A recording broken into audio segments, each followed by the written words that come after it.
Hello everyone. तो यार हम लोग पढ़ रहे हैं सिग्नल और सिस्टम। ठीक है, आई होप कि आप लोगों को समझ में आ रहा होगा कि सिस्टम क्या होता है और सिग्नल क्या होता है। ठीक है, उसी के अंदर हम लोग उसका कुछ ऑपरेशन के बारे में पढ़ चुके हैं अभी तक, जैसे कि एडिशन ऑपरेशन हो गया, सब्सट्रैक्शन हो गया, मल्टीप्लिकेशन हो गया, एंड क्या था, डिफरेंशिएशन हो गया, इंटीग्रेशन हो गया, वो सब हम लोग पढ़ चुके हैं। Time shifting, time scaling last lecture में हम लोग देख चुके हैं। तो आगे बढ़ने से पहले मैं एक चीज़ बताना चाहता हूँ कि जो कि ना हर एक जगह यूज होगा। ये ना नेटवर्क में भी यूज होता है और सिग्नल में भी यूज होता है, जिसका नाम है average value and RMS value. तो दो टॉपिक है मेरे पास, दो में से हम लोग फर्स्ट टॉपिक को आज डील करेंगे, जिसका नाम है एवरेज वैल्यू। एवरेज वैल्यू, ठीक है। तो नेटवर्क में हम लोग देखेंगे कि एवरेज वैल्यू का मतलब होता है डीसी वैल्यू। डीसी वैल्यू, जैसे कि अगर हम लोग को कोई नेटवर्क दिया हुआ रहेगा एसी के फॉर्म में और पूछेगा कि भाई बताओ इसमें डीसी वैल्यू कितना है, उस सिग्नल में कितना डीसी वैल्यू है, तो हम लोग क्या निकाल देंगे, उसका एवरेज निकाल देंगे। एवरेज ही हमको क्या बता करके देगा, डीसी वैल्यू। ठीक है यार, ओके। चलो अब हम लोग ये देखेंगे थोड़ा सा कि फोरियर हम लोग को क्या बता करके गया था कोई भी सिग्नल, पीरियोडिक सिग्नल के बारे में। ठीक है, तो थोड़ा सा ये देखते हैं अकॉर्डिंग टू फोरियर क्या बोला था। ये हम लोग आगे जा करके पढ़ेंगे, फोरियर सीरीज ये आगे हम लोग को मिलेगा। ठीक है, इसके बारे में तो फोरियर ये बोला था कि अगर मेरे पास कोई भी एक पीरियोडिक सिग्नल है, पीरियोडिक सिग्नल है इस तरह का, ये मेरे पास एक पीरियोडिक सिग्नल है टी, और ये एफ टी है, जिसको हम लोग पीक एम्पलीट्यूड इसका मान लेते हैं के नोट, और नीचे का मान लेते हैं माइनस के नोट। ठीक है, ये 1 2 3 4, आगे भी ऐसे चलता जाएगा 5 6 ऐसे करके। ठीक है, तो इसमें देखो ये टाइम के साथ वेरी कर रहा है और अल्टरनेट है। ठीक है, पॉजिटिव हो रहा है, निगेटिव हो रहा है, फिर पॉजिटिव हो रहा है, फिर निगेटिव हो रहा है। अल्टरनेट करंट है। अगर ये करंट का एक वेव फॉर्म है तो अल्टरनेट करंट है। ठीक है, तो इसी को हम लोग बोलते हैं एसी। एसी, ठीक है, अल्टरनेट है। ठीक है, तो और एक चीज़ देखो कि इसका पीरियड कितना है। देखो तो टी इज इक्वल टू 4 है ना। तो फोरियर हम लोग को ये बता करके गया था कि कोई भी एक सिग्नल है मेरे पास, उसके अंदर एसी और डीसी वैल्यू भी होता है। तो देखते हैं अकॉर्डिंग टू फोरियर, ठीक है, वो क्या बोला था, कोई एक मेरे पास ये सिग्नल है, उसके अंदर कुछ ना कुछ डीसी वैल्यू होगा और कुछ ना कुछ एसी वैल्यू होगा। एसी वैल्यू का दो कंपोनेंट होता है, एक साइन और एक कॉस के टर्म में। ठीक है, तो इसको बोला था a n cos N omega not T plus b n बोल देते हैं इसका coefficient, sine N omega not t, और इसको एन इज इक्वल टू 1 से, क्योंकि जीरो पर तो ये है ना, 1 टू इन्फिनाइट, और n is equal to n to infinite, 1 to infinite. तो देखो यार, ये जो है मेरे पास, इसको बोलते हैं डीसी वैल्यू। ठीक है, ए नोट को, और ये पूरा जो है इसको बोलते हैं हम लोग एसी वैल्यू।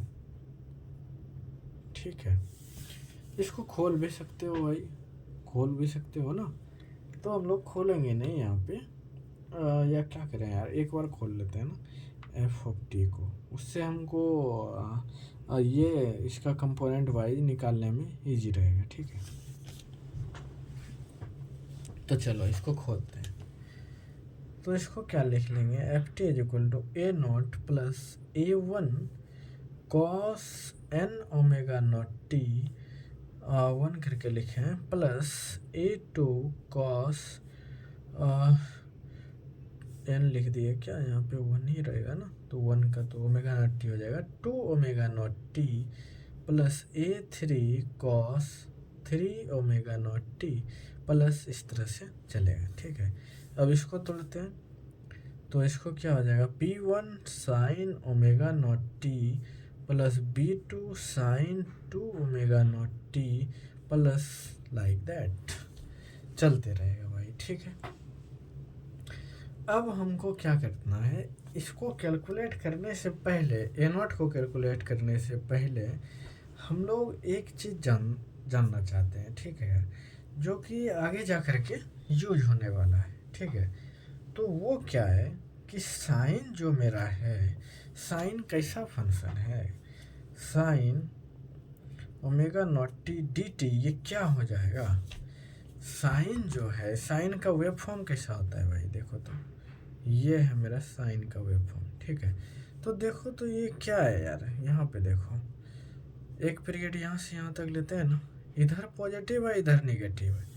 ठीक है, एफ ऑफ प्लस टी पे जो वैल्यू होगा वो मान लेते हैं वी एम होगा, तो एफ माइनस टी पे जो वैल्यू होगा माइनस वी एम होगा, तो इसी को तो हम लोग बोलते हैं ऑड सिग्नल। और ऑड सिग्नल का एक टाइम पीरियड में जो ओवरऑल एरिया होगा वो हमेशा 0 होता है, तो ये 0 लिख देते हैं भाई। देखो तो यहाँ से भी कर सकते हैं ना, ये टाइम पीरियड है तो ये एरिया दोनों को देखा जाए तो एक प्लस में है और ये माइनस है, ये प्लस है, तो ओवरऑल एरिया कितना हो जाएगा, 0 हो जाएगा। एक टाइम पीरियड यहाँ से यहाँ तक टी है, अब यहाँ से यहाँ तक भी ले सकते हैं, वो भी एरिया 0 आ जाएगा।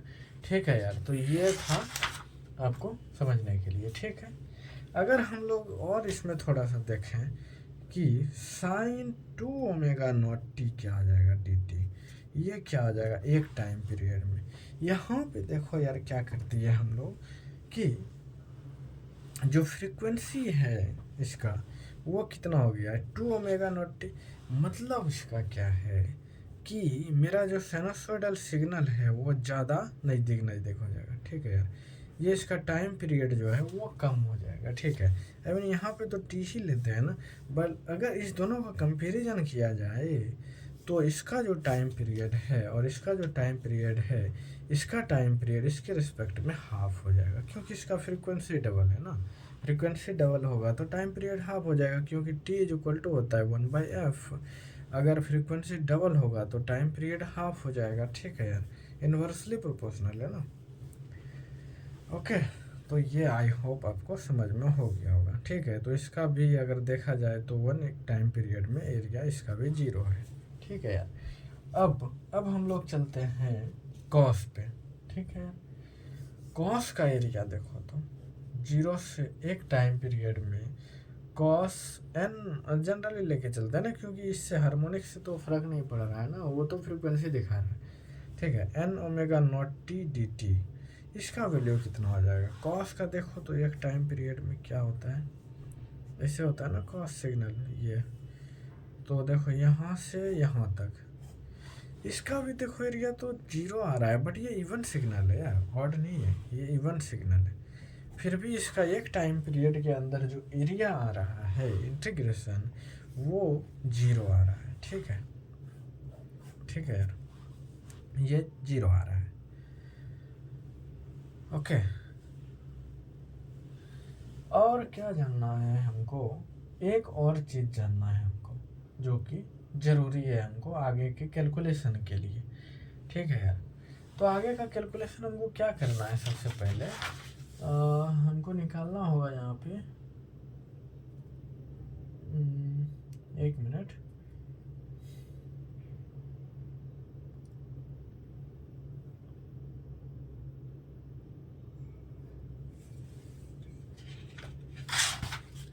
चलो यार हम लोग देखते हैं आगे के लिए कुछ कैलकुलेशन के लिए कुछ रिजल्ट देख लेते हैं पहले ही। ठीक है, अगर मेरे पास दिया हुआ रहे ये sine N omega not T into cos N लिखे हैं क्या, एम लिखते हैं ना, M omega not T D T 0 से टी तक, तो इसका इंटीग्रेशन क्या होगा भाई, इसका इंटीग्रेशन क्या हो जाएगा। तो सबसे पहले आपको क्या करना पड़ेगा, इसको एक जो स्टैंडर्ड फार्मूला होता है 2 sin θ into 2 sin A into cos B, क्या होता है 2 sin A into cos B, ये क्या होता है sin A प्लस B प्लस sin A माइनस B, ये होता है ना फार्मूला। तो हम क्या करेंगे, यहाँ से 2 से मल्टीप्लाई करेंगे और 2 से डिवाइड करेंगे, ठीक है यार। तो इसको देखेंगे,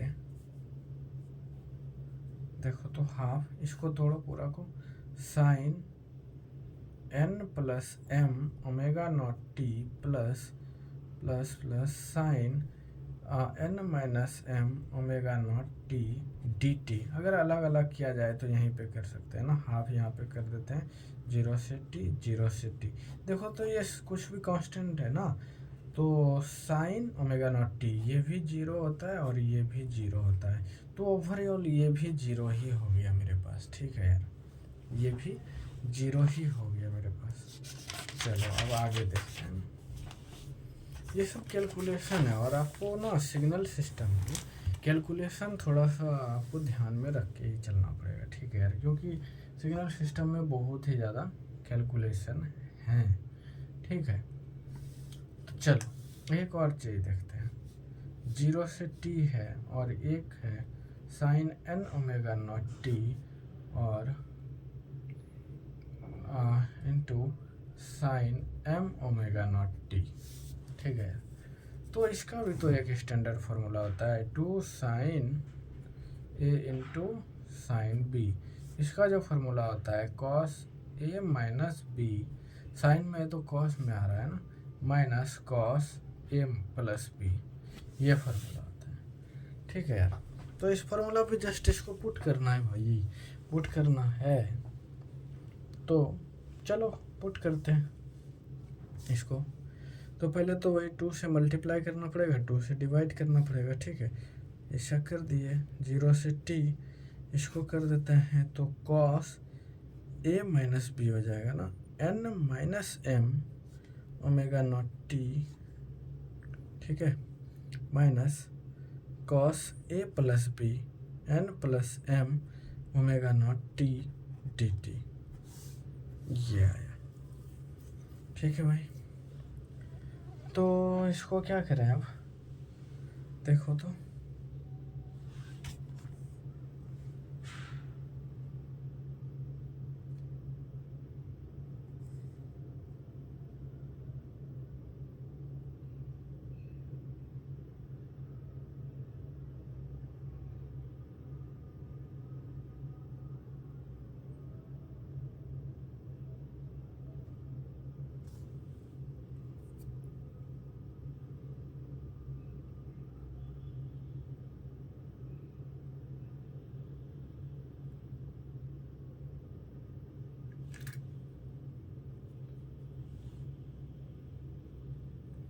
यार ये भी तो 0 ही आ रहा है ना,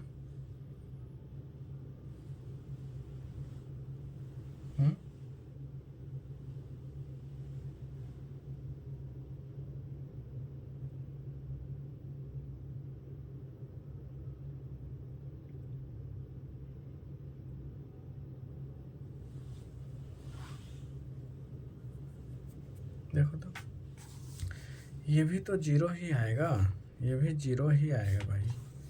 तो इसका मान तो, हाँ एक चीज़ ये हो सकता है ना,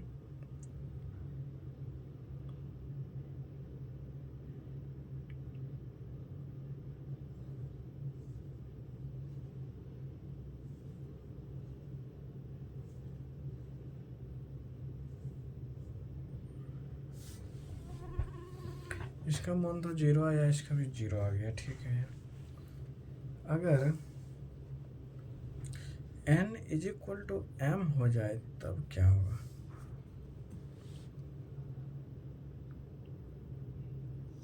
तो ये तो ख़त्म हो जाएगा भाई,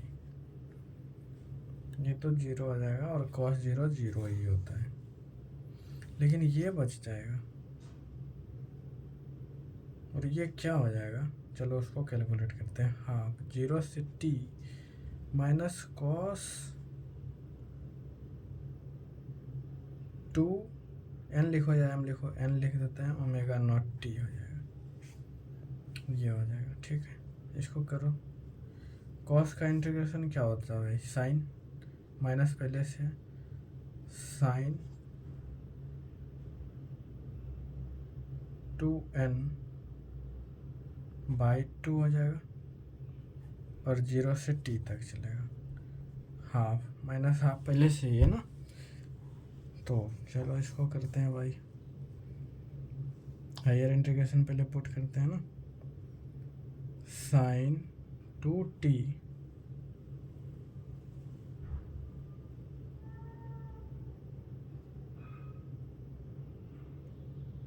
हो, ये भी तो 0 होगा ना।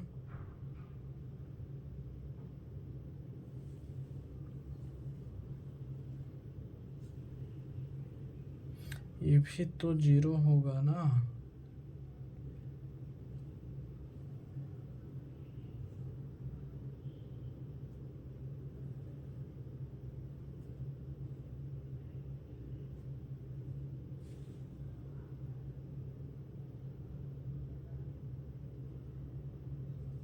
अरे भाई, हम मिस्टेक कहाँ कर रहे हैं वो देखो भाई। अगर m is equal to n होता है रे, तो ये तो क्या हो जाएगा? हाँ, ये बात हुआ ना। ये तो देखो यार 0 हो जाएगा मेरा, है ना। वन टाइम पीरियड में ये तो सीधा सीधा 0 हो जाएगा। और ये इस पे आते हैं भाई, ये तो 0 हो गया मेरा। ठीक है, ये 0 नहीं होगा। हाफ 0 से t कॉस, ये क्या हो जाएगा भाई? Cos 0 omega not T. तो कॉस 0 कितना होता है? कॉस 0 1 होता है भाई। हाफ 1 0 से t डी टी, तो ये क्या हो जाएगा? हाफ t हो जाएगा, यानी t बाई 2 हो जाएगा भाई। इसका मतलब है कि sine n omega not T into sine m omega not T is equal to 0 है when कब? m is not equal to n। ठीक है, और यही t बाई 2 है when m is equal to n। तो आप बोलिएगा कि भाई तुम पिछले बार ये क्यों नहीं किया? पिछले बार भी तो ऐसा ही था ना, पिछला बार भी तो ऐसा ही था। तो यहाँ पर भी देख लेते हैं, m is equal to n जब हो तो m is equal to n अगर हो जाएगा तो साइन 0 0 ही हो जाता है ना, साइन 0 तो 0 ही हो जाता है ना, इसलिए यहाँ पे उस तरह नहीं हुआ। ठीक है यार, इक्वल टू वाला कंडीशन नहीं लिए, यहाँ पे हम लोग इक्वल टू का कंडीशन लेकर के चले हैं, क्योंकि ये कॉस का मामला है, और कॉस में कॉस 0 1 हो जाता है, और 1 का इंटीग्रेशन होगा, 0 का नहीं होता है। ठीक है यार, तो ये एक्चुअल में लॉजिक था यहाँ पे, जो हमको भी एक बार परेशान कर दिया था यहाँ पे। ठीक है, तो ये बहुत ही ज़्यादा अच्छा था। और इसी तरह तो हम लोग ये भी लिख सकते हैं ना, इस तरह से हम लोग एक और यहाँ पे लिख सकते हैं, एक इसको तो देखना ही है आपको, एक और लिख सकते हैं, cos n omega not T into cos m omega not T is equal to 0 होगा when m not equal to n, क्योंकि यहाँ कॉस का मामला है, इसीलिए यहाँ पे t बाई 2 हो जाएगा m is equal to n पे, क्योंकि m is equal to n पे कॉस 0 होता है, कॉस 0 का मान 1 होता है। ठीक है भाई, तो चलो अब हम लोग ये सब फंडामेंटली देख चुके हैं भाई। आप एक बार अगर कमेंट कर पाइएगा तो ये करिएगा कि cos 2 cos A into cos B का फॉर्मूला क्या होता है। ठीक है, मुझे भी अभी याद नहीं है, तो अगर आपको है पता तो आप बताइएगा, क्योंकि उसी से मेरा ये कैलकुलेट होगा। ठीक है, इसको मैं अभी डायरेक्टली लिख दिया हूँ यहाँ पे, बट इसको कैलकुलेट आपको करना है, चाहे कितना भी टाइम लगे, क्योंकि उससे आपका कैलकुलेशन मजबूत होते जाएगा। ठीक है यार, अगर आप उसको याद करते चलेंगे और बस रटते चलेंगे तो वो आपके लिए टफ होते जाएगा, जो मेरे लिए भी हो रहा था पिछले टाइम में। ठीक है, तो वो ऐसा नहीं करना है, हर एक चीज़ को समझ के चलना है, चाहे जितना टाइम लग जाए उस पर। ठीक है यार, तो चलो आगे चलते हैं। तो अभी हम लोग ने क्या सीखा है कि कोई भी एक सिग्नल है, फोरियर ने क्या बताया, उसमें एक डीसी टर्म होगा और इसमें क्या हो जाएगा, a n cos N omega not t, n is equal to 1 से इन्फिनिटी तक जा सकते हैं, प्लस एक और होता है B N sine N omega not T, इसमें भी एन इज इक्वल टू 1 से इन्फिनिटी तक जा सकते हैं भाई। तो चलो हमको क्या करना है यार, एवरेज निकालना है। तो एवरेज कैसे निकालेंगे, सबसे पहले अपने मन से एक बार हम लोग क्या करते हैं, इंटीग्रेट कर देते हैं F of T D T को एक टाइम पीरियड में। तो इसको भी इंटीग्रेट करेंगे 0 से T A not D T plus N is equal to 1 से इनफाइनाइट, इसको इंटीग्रेट करो यार 0 से टी तक a n cos N omega not T D T plus summation n is equal to 1 से infinity b N sine N omega not T D t. ठीक है, तो हम लोग पहले ही देख चुके हैं कि इसका मान 0 हो जाएगा और इसका भी वैल्यू 0 हो जाएगा भाई। तो ये देखो 0 से T F of T D T is equal to integration 0 से T A not D T. अब क्या करना है, इसको इंटीग्रेट करो, ए नॉट तो बाहर आ जाएगा और इसको सिंपली 1 को इंटीग्रेट करेंगे तो टी आ जाएगा। तो यार देखो, तो हमको ये मान आ गया क्या, यही तो मेरा डीसी है जिसको हम लोग एवरेज बोलते हैं। तो इसका देखो तो मान आ गया भाई 1/t 0 से T F of T D T. Simply देखो तो ये तो मान आ गया मेरे पास। इसका मतलब है कि अगर मेरे पास कोई एक फंक्शन है, उसको एक टाइम पीरियड में इंटीग्रेट करके उसके टाइम से डिवाइड कर देंगे तो वही हमको एवरेज वैल्यू दे देगा, एवरेज वैल्यू दे देगा। ठीक है यार, तो एवरेज का फार्मूला हम लोग और एक चीज़ सोच सकते हैं यहाँ पे, कोई भी फंक्शन को अगर हम लोग इंटीग्रेट करते हैं ना 0 से टी तक, तो वहाँ से वहाँ तक का एरिया देता है, यानी 0 इंटरवल से, यानी कि ये मान लो कोई एक फंक्शन है, तो 0 से अगर हम लोग टी तक इंटीग्रेट करेंगे तो यहाँ तक का एरिया दे देगा। ठीक है, और यहाँ से यहाँ तक का टाइम कितना है, टी है, तो इसको एरिया हम लोग बोल सकते हैं। तो एवरेज को हम लोग ये भी बोल सकते हैं total area by total time, यही तो एवरेज दे देगा हम लोग को। अगर हमको सीधा कोई एक फंक्शन मान लो ये देता है, ऐसा है, ठीक है, इसका टाइम पीरियड किया है, ये 1 है, ये 2 लेते हैं, ठीक है, और ये 10 मान लो। अगर इसका हमको एवरेज बोलेगा निकालने के लिए, तो हम लोग सिंपली यहाँ से देख सकते हैं कि एरिया निकाल लेना है और टाइम पीरियड निकाल लेना है। तो एरिया कितना हो जाएगा यहाँ से यहाँ तक, ये 1 है, और ये हाइट कितना है यार 10 है, तो इसका एरिया कितना हो जाएगा, देखो तो सीधा सीधा ये ट्रायंगल बन रहा है क्या, हाफ इंटू बेस कितना है, इतना 1, हाइट कितना है 10, और इधर का एरिया इधर का एरिया, तो इधर का निकाले, दोनों 2 से गुना कर देंगे, इधर का भी निकल जाएगा, डिवाइड टाइम पीरियड से डिवाइड कर देंगे, 2 है, तो सिंपली देखो ये 2 कट गया, 10/2 5 आ गया एवरेज, एवरेज वैल्यू 5 आ गया। इसी को हम लोग इस फॉर्मूला से भी निकाल सकते हैं, कैसे भाई वो भी देख लो यहाँ पर एग्जांपल में। ठीक है, इसका देखो जो स्लोप है वो कितना है, 1 में देखो 10 जा रहा है ना, तो ये 10 हो जाएगा ना 10t, ठीक, 1 पे देखो 10 हो जाएगा, 0 पे 0 हो जाएगा, ये कितना हो जाएगा 1 यूनिट में -10 कर दें क्या, -10t, तो 1 पे देखो कितना आ रहा है, 1 पे 10 होना चाहिए ना, 1 पे तो इसका स्लोप कितना हो जाएगा यार, 1 पे 10 होना चाहिए, -10 हो रहा है, तो हमको चाहिए कितना 10, तो +20 कर लेते हैं भाई। देखो तो 1 पुट करो इसमें, तो -10 + 20 10 हो गया, 2 पुट करते हैं तो कितना 0 आना चाहिए, तो 0 आ रहा है। देखो अब इस पे चलते हैं भाई, ये हम लोगों ने स्लोप लिख दिया है, ठीक है, तो ए नॉट निकालेंगे इस फॉर्मूला से, ठीक है, तो 1/t, टी कितना है 1/2 हो जाएगा, इसका इंटीग्रेशन दो पार्ट में करते हैं ना, यहाँ से यहाँ तक, क्योंकि इधर का इक्वेशन अलग है, उधर का अलग है, ठीक है। तो हम लोग 0 से 1 पे चलते हैं। सबसे पहले इसका जो है 10t dt कर देते हैं, प्लस इसका निकाल लेते हैं ना, -10t प्लस 20 dt। ये कितना है, 1 से 2 तक। यही तो हो गया। आई होप दिख रहा है ना आपको। यस, क्लियर है। देखते हैं भाई 5 आता है कि नहीं आता है। हाफ हो गया, इसको करो यार, 10t² / 2 हो गया, ठीक है। और 0 से 1 तक, प्लस इसको करो -10t² / 2 और प्लस 20t, ठीक है। और इसमें क्या है, लिमिट 1 से 2 तक। भाई यही तो है। चलो हाफ, इसको करो यार।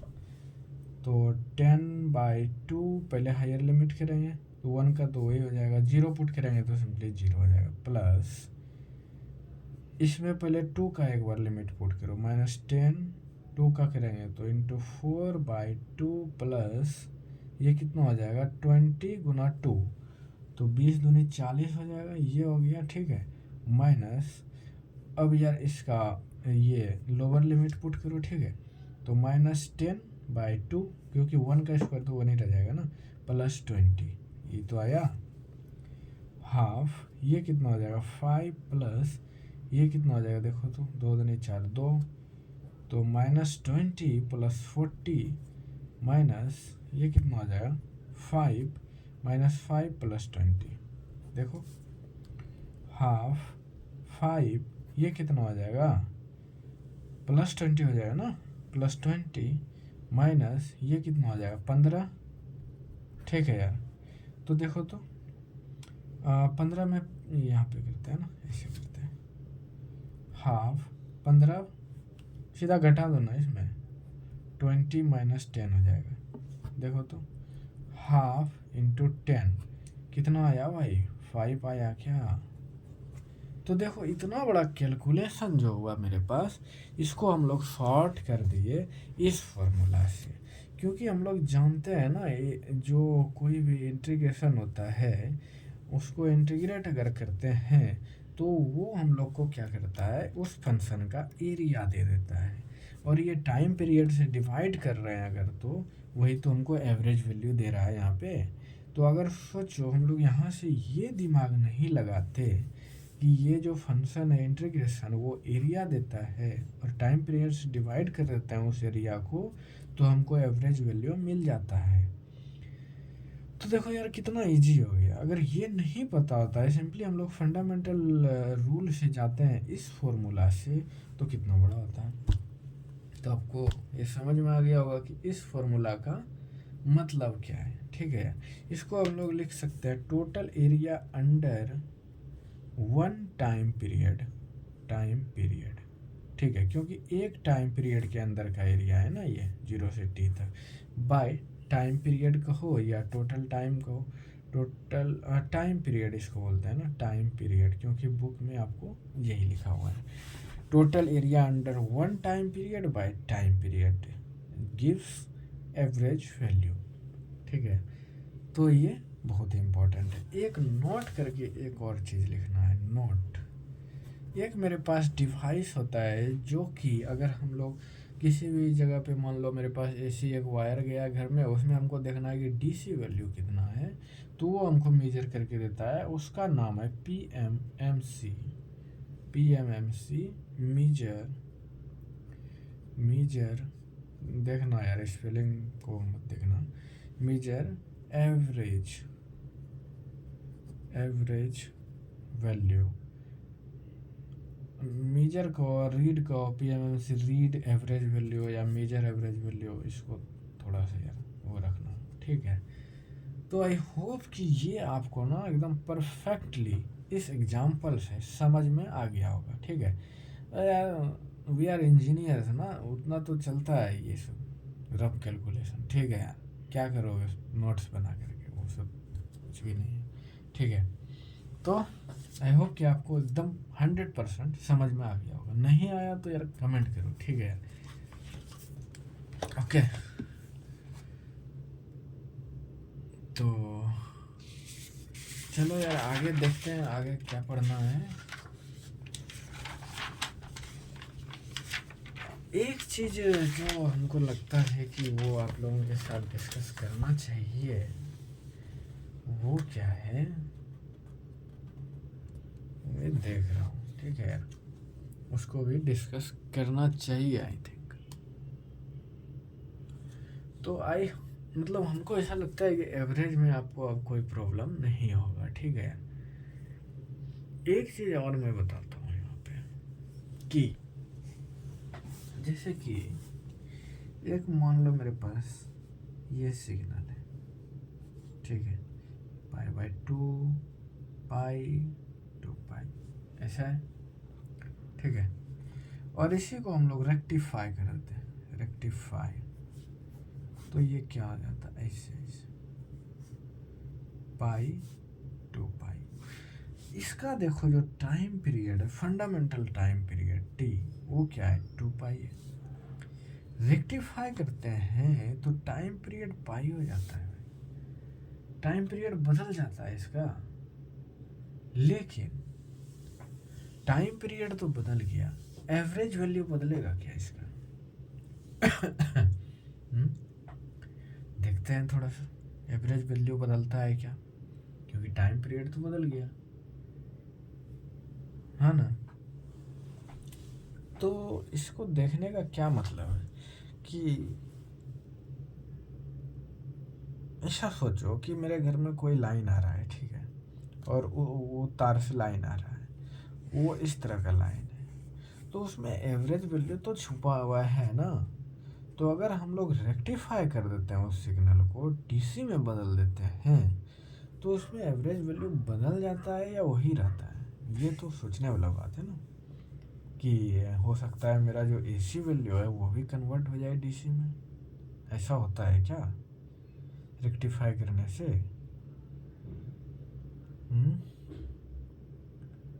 ये तो यार बहुत ही स्ट्रांग पॉइंट है ना,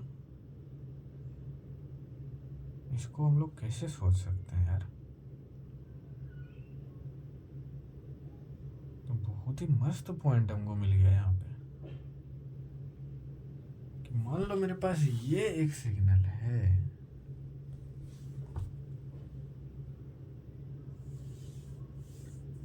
जिसमें एसी और डीसी वैल्यू भी है,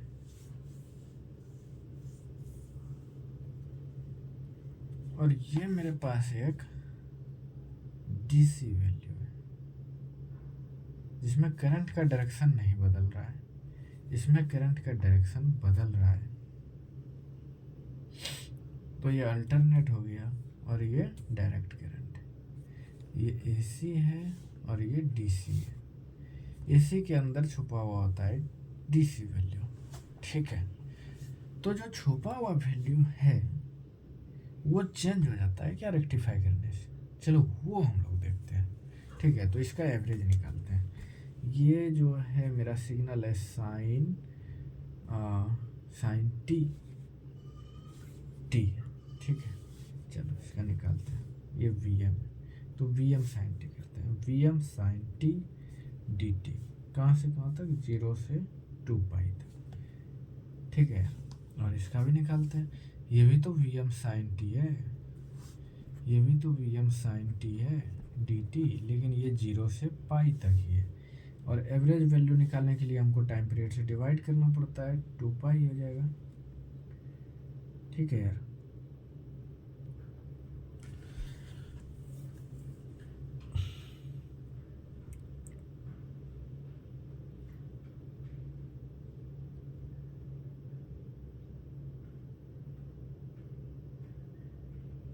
ये तो 0 हो रहा है यहाँ से,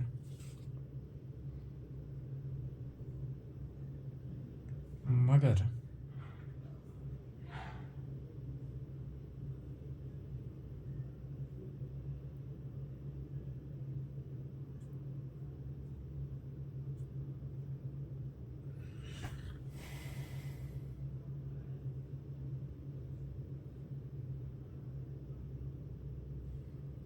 अगर इतना में निकालते हैं फिर तो वही हो जाएगा, सेम ही हो जाएगा दोनों सिग्नल।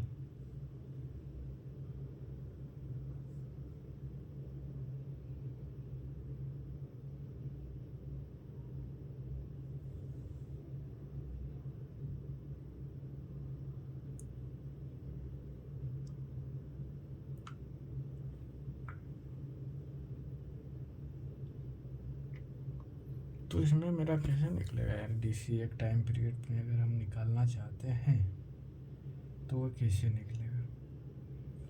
क्योंकि अकॉर्डिंग टू फूरियर कोई भी सिग्नल है तो उसमें एसी डीसी वैल्यू दोनों होगा। इसको ऐसे लिख सकते हैं क्या, ए नॉट प्लस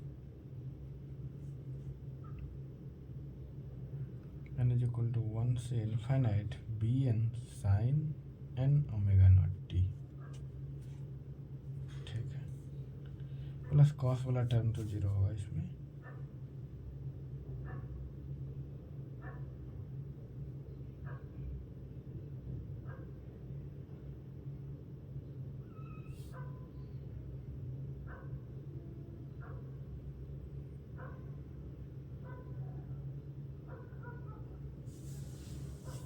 फिर तो यार ये जीरो हो जाएगा। फिर इसका वैल्यू निकालने के लिए हमको वन टाइम पीरियड में एरिया देखना पड़ेगा, वो तो जीरो एरिया दिख रहा है हमको। इसमें एवरेज कैसे निकालें भाई? आधा का तो निकाल सकते हैं ना, आधा का तो निकाल ही सकते हैं भाई।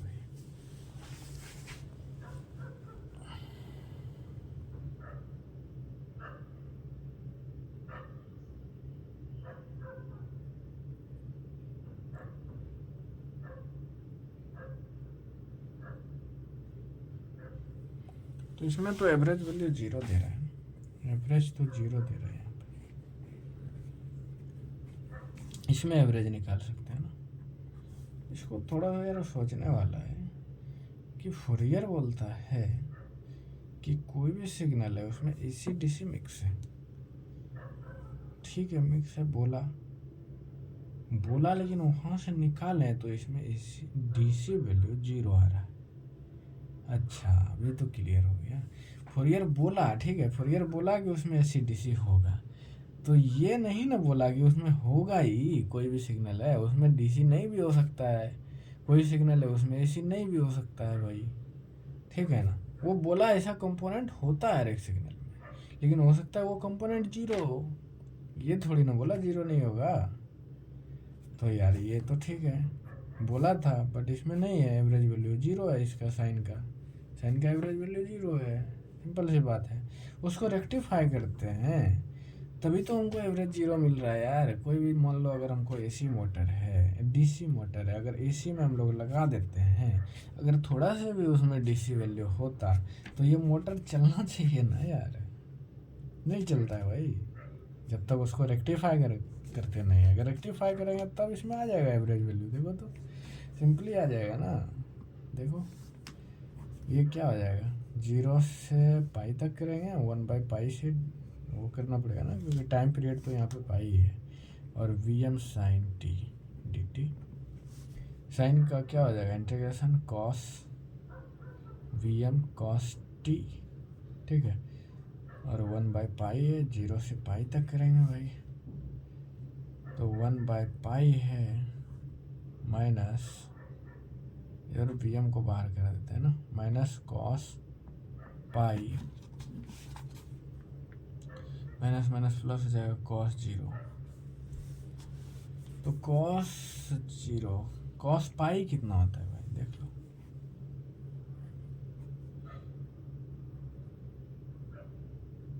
जीरो पाई/2 पाई, देखो तो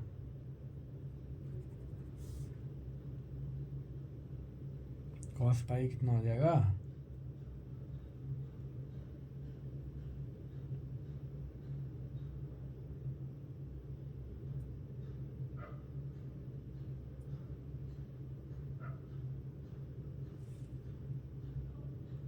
कहाँ पे गलती कर रहे हैं यार, सही तो है, कॉस पाई -1 हो जाएगा, तो V M by pi minus of -1 plus cos zero 1, तो ये 2 हो जाएगा, 2 बी एम बाई पाई हो जाएगा ना एवरेज वैल्यू। साइन वेव को अगर हम लोग रेक्टिफाई करते हैं तो उसमें एवरेज वैल्यू आ जाता है रेक्टिफाई करने से, और जिसका वैल्यू होता है 2 V M by pi, 2 V M by pi होता है यार, सिंपल सी बात है। ओके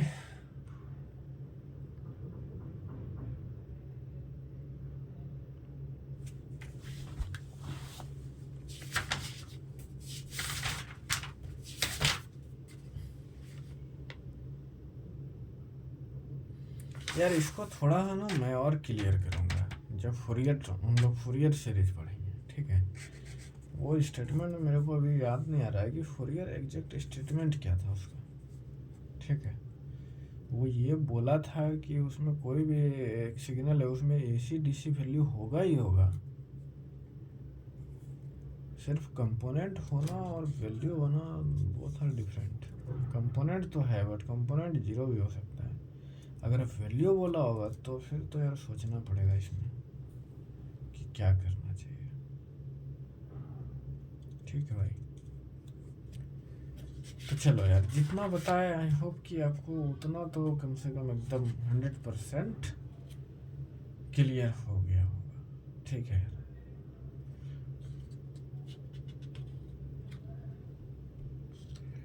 हाँ एक चीज़ और देख लो भाई, कोई भी सिग्नल है वेवफॉर्म है उसका एरिया A0 है, अगर उसको टाइम स्केल करेंगे तो यार एरिया सिंपल सी बात है घटेगा। तो वो कितना घटेगा वो देखते हैं कि मान लो कोई एक सिग्नल है उसका एरिया A0 है, उस सिग्नल को हम लोग स्केल करते हैं ET से, तो उसका A0 बाय ए से एरिया घट जाएगा, डिवाइड हो जाएगा, ठीक है। ये आपको देखना है और इसका प्रूफ आपको खोजना है, प्रूफ करना है खुद से। मैं अगले नेक्स्ट लेक्चर में ये कराऊंगा प्रूफ, नेक्स्ट लेक्चर में, ठीक है यार। ये मेरे लिए है होमवर्क, ये मैं आपको प्रूफ करके दूंगा, ठीक है। या फिर कर देते हैं यार, कितना टाइम हो गया, 42 मिनट का लेक्चर हो गया ना, छोड़ देते हैं भाई, बहुत बड़ा हो गया, ठीक है यार। तो थैंक यू, थैंक यू।